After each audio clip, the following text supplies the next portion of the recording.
A new government and a new direction for Britain.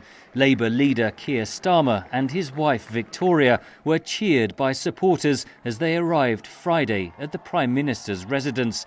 Starmer promised to lead a government of service on a mission of national renewal.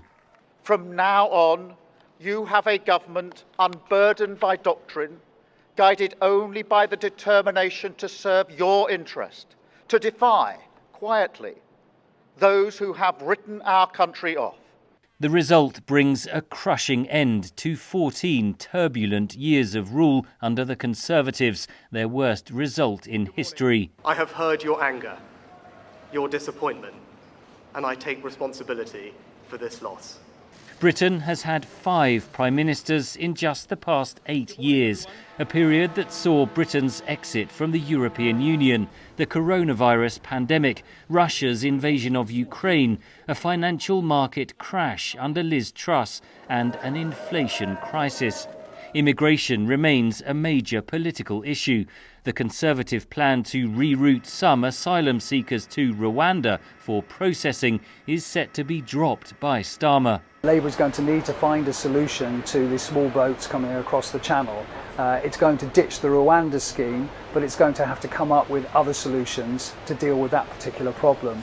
Analysts say Britain is unlikely to see dramatic changes in foreign policy under Prime Minister Starmer.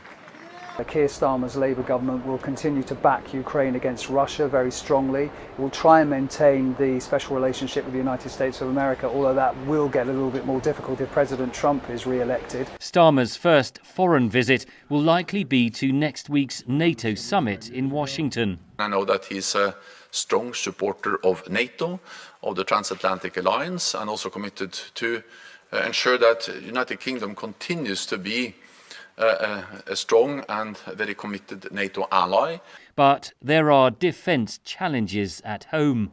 We keep hearing in this country that our armed forces are stretched to the bone, they haven't been invested in enough, that the UK military is incapable of defending UK territory. So a new government is going to immediately face the issue of what it wants to do about that. Labour have said they want to take defence spending up to 2.5% of GDP when economic circumstances allow. But Labour warned Friday there isn't a huge amount of money to spend.